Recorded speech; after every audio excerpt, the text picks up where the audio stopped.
नमस्कार दोस्तों। भारत ने पेट्रोलियम रिफाइंड ऑयल को एक्सपोर्ट करने में सऊदी अरब को भी पीछे छोड़ दिया, भारत से आगे निकल गया है। ऐसा कैसे हो गया? आपको समझ रहे होंगे भाई ये क्या मजाक चल रहा है। क्रूड ऑयल को और रिफाइंड ऑयल को, पेट्रोलियम जो प्रोडक्ट है उसको भारत एक्सपोर्ट करने में नंबर वन कैसे बन जाएगा? मतलब सऊदियों को पीछे कैसे छोड़ देगा? ये एक सच बात है, लेकिन कई लोगों को ये न्यूज हजम नहीं हो रही है। और इसके अलावा जो यूरोप है, यूरोप की हिपोक्रेसी और यूरोप का जो दोगलापन है वो भी इसमें दिखेगा। रशियन ऑयल के मामले में हम लोग समझेंगे कि भारत किस तरीके से रिफाइंड ऑयल के मामले में एक्सपोर्ट करने में सऊदी अरब को पीछे छोड़ दिया है। इस वीडियो में विस्तार से चर्चा करेंगे इसकी, और साथ में जो दोगलापन दिखाता है यूरोप रसिया के मामले में, और इस जो रसिया का जो कच्चा तेल है उसके मामले के, नहीं हमें किसी भी देश को नहीं खरीदना चाहिए, इसके मामले में क्या हुआ है, भारत ने किस तरीके से रसियन ऑयल को खरीदकर और वो रिफाइंड ऑयल उसको रिफाइनरी में करके उसको रिफाइंड बना के और अलग देशों में, दूसरे देशों में यूरोप को एक्सपोर्ट करने में वह सऊदी अरब को भी पीछे छोड़ चुका है। ये पूरा मामला हुआ कैसे?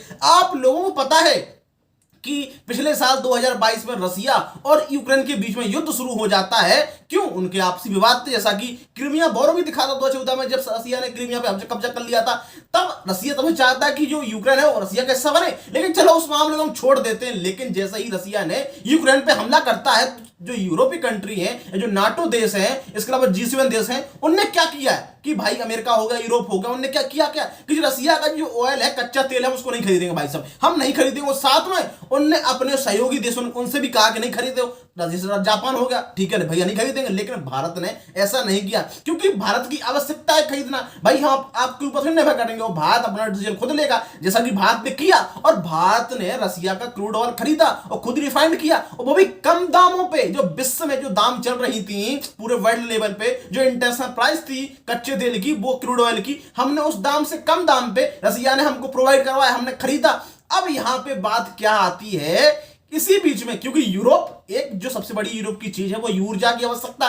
लेकिन जब यूरोप रसिया पे बैन लगा देगा, उसके तेल पर नहीं खरीदेगा, सेंक्शन लगा देगा तरह के, तो क्या होगा?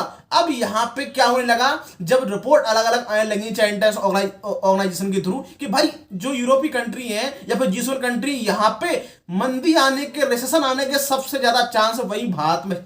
इस तरीके का कोई नहीं दिखाई दे रहा है। रिसेशन मतलब मंदी, मतलब कि जब किसी देश की जो जीडीपी है, ग्रोथ रेट, वो लगातार 2 क्वार्टर मतलब लगातार 6 महीने में माइनस में ग्रोथ रेट रहे, तो चांस बढ़ जाते हैं कि ये देश है मंदी की तरफ बढ़ रहा है, रिसेशन की तरफ बढ़ रहा है। लेकिन ऐसा ही होने लगा कहां पे? यूरोप में। वो यूरोप में ये नजर आने लगा कि इन देशों में मंदी आने लगी। क्यों? क्योंकि वहां पे जो ऊर्जा की जो संसाधन है वो तो रसिया से वो लोग करते थे क्रूड ऑयल, लेकिन अब उनकी बड़ी मात्रा, अब उनको जरूरत पड़ी उनकी, तो उनकी क्या, उनका प्रोडक्शन ठप होने लगा, कम होने लगा, तो उनकी लगातार रिसेशन की तरफ बढ़ने लगे। लेकिन ऐसे में यूरोप ने किया क्या कि भारत से जो रिफाइंड ऑयल है वो खुद खरीदने लगा यूरोप। अब समझ रहे हो हिपोक्रेसी यहां पे, कि जो यूरोप है वो बोलता है कि रसिया के बारे में, कि रसिया का ऑयल नहीं खरीदना है, और अपने सहयोगी देशों से ही बोलता है, लेकिन भारत ने इसकी बात नहीं मानी। लेकिन उसी तेल को अब भारत के जरिए खरीद रहा है, रिफाइंड ऑयल को, कच्चे तेल को नहीं खरीद रहा है, लेकिन कम दामों में। क्यों?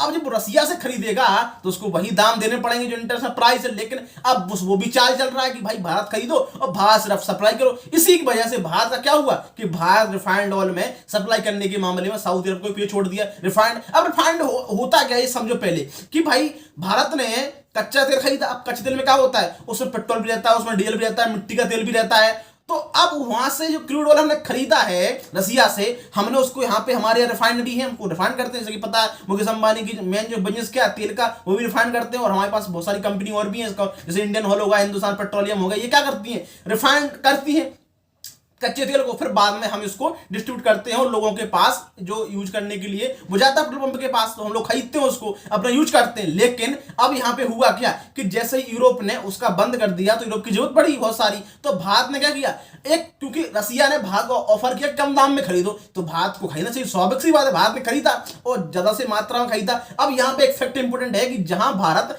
इस जो यूक्रेन वॉर है उससे पहले जो भारत टोटल वर्ल्ड से अपना जो क्रूड ऑयल खरीदता था, उसका केवल 1% ही उसमें से रसिया से खरीदता था। लेकिन वहीं ये युद्ध का 1 साल पूरा होते होते, मतलब फरवरी 2023 में, ये जो पूरा इसका जो रसिया से हम लोग क्रूड ऑयल खरीद रहे थे उसका लगभग 35% हो गया। मतलब टोटल जो हमने खरीदा क्रूड ऑयल, उसमें से रसिया से 35% खरीदा और कम दामों में खरीदा। तो भाई इतना सारा हमारे पास क्रूड ऑयल आएगा और हम इसको रिफाइनरी करेंगे, तो जो हमने रिफाइंड किया है वो हमारी जो टोटल पूरी जो हमारी जरूरत है उससे कहीं ज्यादा हमने रिफाइन कर लिया तो हम क्या करेंगे, उसको एक्सपोर्ट करेंगे, जैसा कि हम लोग करते हैं। तो हम लोगों ने उसको एक्सपोर्ट कर लिया, किया कम दामों में। अब खुद सोचो ना, एक एग्जांपल के थ्रू, जैसे कि भाई मुझे कोई चीज कम दामों में मिल रही है और मैं उस चीज से कुछ नया प्रोडक्ट बनाता हूं। खुद सोचा यदि मुझे आटा या गेहूं सस्ते दामों में मिलेगा और उससे जो भी प्रोडक्ट बनते हैं उसकी फूड प्रोसेसिंग करके तो वो भी प्रोडक्ट सस्ते मिलेंगे। तो भारत ने भी ये किया, भारत ने रसिया से कम दामों में तेल खरीदा, उसको रिफाइंड किया और भारत ने कम दामों पर उसको इसी के हिसाब से यूरोप को ट्रांसफर कर दिया। तो इस मामले में यूरोप ने भारत से खरीदा। अब देखो यूरोप डायरेक्ट रसिया से खरीद रहा है, भारत से खरीद रहा है। क्यों? क्योंकि भारत से खरीदेगा तो भारत से सस्ते दामों में मिलेगा और साथ में ये भी लगेगा विश्व को, अरे भाई साहब हम तो यूरोप का विरोध कर रहे हैं, हम तो यूरोप से नहीं खरीद रहे हैं। और यदि वो डायरेक्ट यूरोप से खरीदेगा तो फिर क्या, फिर मतलब सैंक्शन का मतलब क्या हुआ, जो उसने यूरोप पे सैंक्शन लगाए हुए हैं या फिर बैन लगाया हुआ है उसके तेल पर कि हम नहीं खरीदेंगे, तो वो फिर दिखेगा कि भाई तुम खरीद रहे हो। लेकिन अब तो क्या करेगा, हमने बैन लगा दिया है, हम उसके रिफाइंड वालों खरीद रहे हैं, हम उसके जो क्रूड ऑयल रसिया का वो नहीं खरीद रहे हैं, हम केवल रिफाइंड ऑयल को खरीद रहे हैं, कोई भारत के जरिए खरीद रहे हैं। तो क्योंकि अब उसको भी जरूरत है। तो अब ऐसे क्या हुआ कि भाई जो यूरोप है वहां मंदी की चांस से आने के, तो भाई अब उसको बचना है तो क्या करेगा, स्वाभाविक सी बात उसको खरीदना पड़ेगा, जो ऊर्जा की जो पूर्ति है वो करनी पड़ेगी। तो कहां से होगी, अब वो जो रसिया का ऑयल है जो वो नहीं खरीद पा रहे हैं डायरेक्ट रसिया से, तो भारत के थ्रू खरीदेंगे, भारत उनको बेचेगा।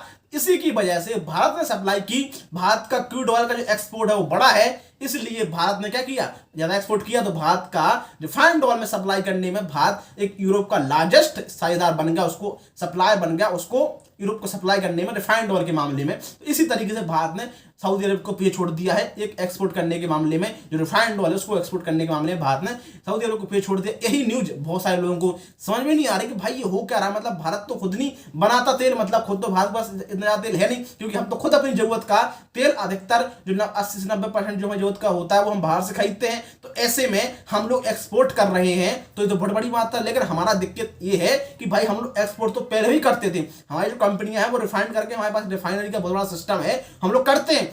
लेकिन अब क्या हुआ, जब से युद्ध शुरू हुआ हमने ज्यादा से ज्यादा और तेल खरीदना स्टार्ट कर दिया कम दामों पर रसिया से, तो हमें क्या हुआ, कम दामों में मिला तो हमने उसको और बड़ी मात्रा में रिफाइंड किया और फिर यूरोप की तरफ और भेजा, अन्य देशों में भी हमने उसको बेचा है। तो इससे क्या साबित होता है कि भारत के पास रिफाइनरी की क्षमता है वो भी बहुत ज्यादा है, वो भी है, हम लोग उसको बहुत बड़े स्तर पे रिफाइंड कर सकते हैं और लोगों को बेच सकते हैं। अमेरिका भी तो ऐसी करता है, क्या करता है अमेरिका पता है, मतलब कई मामलों में जो तेल वाली कंट्री है, चाहे वो मिडिल ईस्ट की वाली, उनके पास तेल, लेकिन अमेरिका इनसे ज्यादा तेल एक्सपोर्ट कर लेता है, क्योंकि अमेरिका के पास बहुत बड़ी रिफाइंड कंपनी हो, चाहे वो चाइना हो, हर देश है। आप लोग ये मत समझा करो कि जो कच्चा तेल है वही, क्योंकि इन देशों के पास कच्चा तेल तो है लेकिन इनके पास टेक्नोलॉजी नहीं है निकालने की, रिफाइंड करने की। तो अब ये कौन करेगा, जो बड़ी डेवलप कंट्री है वो करेगी। तो जैसे कि भारत है, भारत के पास भी टेक्नोलॉजी है, तो भारत भी कच्चा तेल खरीदता है, रिफाइंड करता है, अपनी जरूरत भी करता है और साथ में उन देशों को वो बेचता है। तो ये तरीके से पूरा होता है। तो ये पूरी न्यूज आई थी कि भाई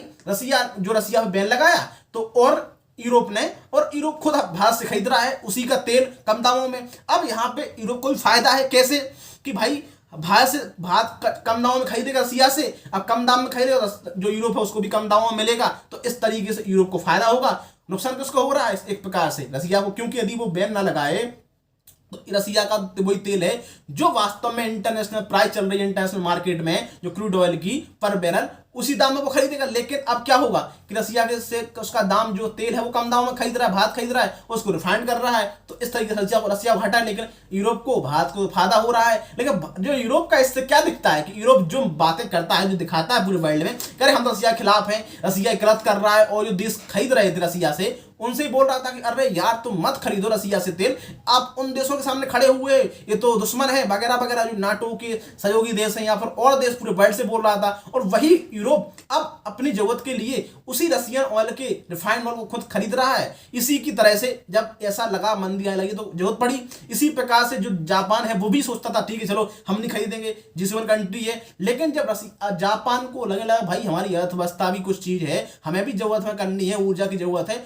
तो रसिया जो जापान उसने भी घोषणा कर भाई हम भी जो रसिया है उससे डायरेक्ट तेल खरीदेंगे। इसी तरीके से और देशों ने खरीद लिया। अब पाकिस्तान सबसे लास्ट में आ गया, भाई मुझे भी खरीदना, तो अमेरिका की परमिशन होगी, ठीक है तुम भी खरीद लो। तो पाकिस्तान जो है उसको भी परमिशन लगी, अब वो भी रसिया से खरीदेगा, जैसा कि हाल ही उसने घोषणा भी की है, तो वो भी रसिया से कम दामों में तेल खरीदेगा।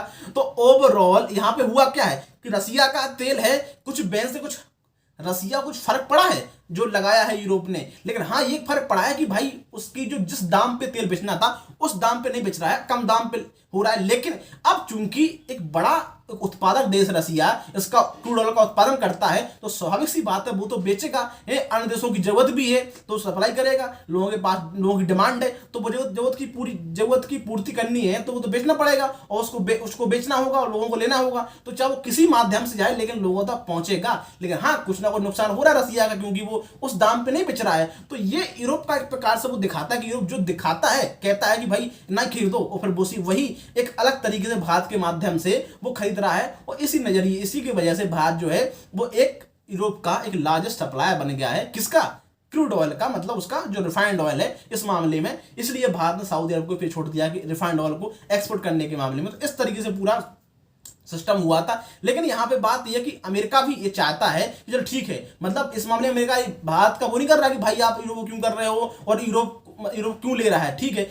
उसका मानना है कि जो वर्ल्ड में जो पेट्रोलियम जो क्रूड जो रिफाइंड ऑयल है उसकी सप्लाई चेन में एक लगातार बना रहे, उसकी सप्लाई चेन टूटे ना। इसलिए चलो भारत जो भी कर रहा है रिफाइंड ऑयल एक्सपोर्ट कर रहा है वो सही कदम बता रहा है, उसको कोई विरोध नहीं कर रहा है। और ऐसा होना भी चाहिए, से नहीं करेगा तो नुकसान किसका? यूरोप का। भारत जो खरीद रहा है भारत की पूर्ति होगी, ठीक है, लेकिन यूरोप का सबसे नुकसान होगा क्योंकि यूरोप एक रिसेशन की तरफ, मंदी की तरफ बढ़ने लगे। तो ये पूरा सिस्टम है, इसलिए कोई उसका कोई विरोध भी नहीं कर रहा है और आराम से मजे से वो खरीद रहे हैं। लेकिन इससे एक बात तो स्पष्ट होती है कि जो कहते हैं वो लोग, उनके जो कर्म और उनके बोलने में जो फर्क होता है, उनका जो बोलने का तरीका अलग होता है, बोलते कुछ है और करते कुछ और हैं। ये नजर के हमें देखना चाहिए कि ये होता है पूरा कि भाई जियो पॉलिटिक्स में, इंटरनेशनल रिलेशन में क्या होता है। हम लोग केवल घर बैठ के बोलते रहते हैं ना कि ये सब ऐसा हो रहा है, भाई ये यूरोप, ये अमेरिका, ये पूरा सिस्टम जो है ना एक अलग तरीके से काम करता है। जो हमको बोलते हैं ना ये उसके उल्टा ही काम करते हैं, ठीक है, क्योंकि इनको अपने आप में इंटरेस्ट चाहिए। बस अपना जो है अपने इंटरेस्ट को देखते हैं, वो नहीं देखते कि भाई क्या हो रहा है। जब तक उनके आपके साथ भाई इंटरेस्ट बन रहा है वो आपके साथ होंगे, वरना आपके साथ नहीं होंगे, ठीक है। ये हमेशा रहा है, चाहे वो अमेरिका हो, चाहे वो रसिया हो, यूरोप हो, कुछ नहीं होता। क्योंकि हर देश के एक जो नेशनल इंटरेस्ट होते हैं वो राष्ट्रीय होता है, वो सबसे सर्वोपरि होता है। इसलिए किसी भी देश का हो, हर देश का होता है। तो ये पूरा सिस्टम निकल के आता है कि भारत भाई साहब सबसे जो यूरोप का सप्लायर है, एक बड़ा सप्लायर बन गया है क्रूड ऑयल के मामले में, रिफाइंड ऑयल के मामले में। तो ये पूरा न्यूज निकल के आई थी कि भाई क्या चल रहा है इस ईंधन के बारे में, पेट्रोलियम प्रोडक्ट के बारे में। और ये लगातार भारत की बढ़ोतरी है, ये बढ़ती ही जाएगी। भारत ऐसा इसलिए कर पा रहा है क्योंकि भारत का पास जो रिफाइंड ऑयल है उसकी जरूरत से बहुत ज्यादा रिफाइंड हो रहा है। तो भारत, स्वाभाविक सी बात है, भारत दूसरे देशों को बेचेगा, उसको भी फायदा चाहिए, मुनाफा चाहिए। इसलिए भारत ने जब से ये रसिया से कच्चा तेल खरीदना स्टार्ट किया है कम दामों पे, इसमें लगभग 35 हजार करोड़ रुपए का कम से कम फायदा किया खुद। क्योंकि यदि वो उसी मामले में खरीदता उसी कीमतों पे तो उतने रुपए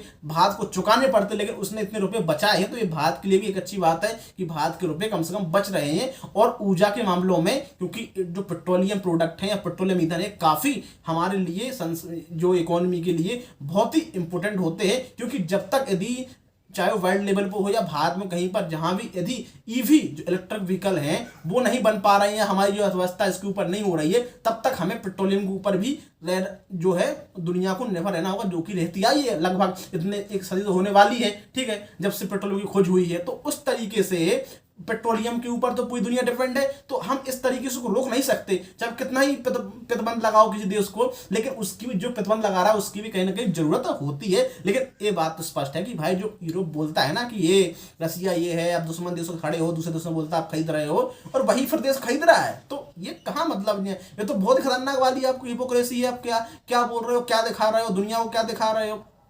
तो ये इससे एक बात आप लोग समझो कि भाई जो इंटरनेशनल रिलेशन होता है, जियोपॉलिटिक्स होता है, ये होता है एक अपनी जो इंटरेस्ट है उसके हिसाब से चलता है। जिस देश का जहां पे इंटरेस्ट है वो चलता है, कुछ भी दुनिया कहती रहे वो सब वो दिखाने के लिए होता है। तो ये पूरा भाई सिस्टम निकल के आया था, कोई न्यूज निकल के आई थी। वीडियो यदि आपको अच्छा लगा हो, इन्फॉर्मेटिव लगा हो, खासकर ऐसे मामले में जो रसिया और भारत या फिर यूरोप इससे रिलेटेड जो इंटरनेशनल रिलेशन है, ठीक है, वो क्या इंटरनेशनल जो पॉलिटिक्स है, जियो पॉलिटिक्स, उसमें क्या चल रहा है, उससे संबंधित इन्फॉर्मेटिव लगा हो तो वीडियो को लाइक से जरूर करें दोस्तों। साथ में सबको सब्सक्राइब भी करते हैं ताकि, और साथ में बेल आइकन को प्रेस करें ताकि जब भी हमारा कोई नया वीडियो आता है, ऐसा ही एजुकेशनल वीडियो या इन्फॉर्मेटिव वीडियो आता है, चाहे वो इंटरनेशनल रिलेशन से रिलेटेड हो, चाहे पॉलिटिक्स से, हिस्ट्री से, किसी भी सब्जेक्ट से रिलेटेड हो, तो आप तक वो आसानी से पहुंच जाए दोस्तों। जय हिंद, जय भारत।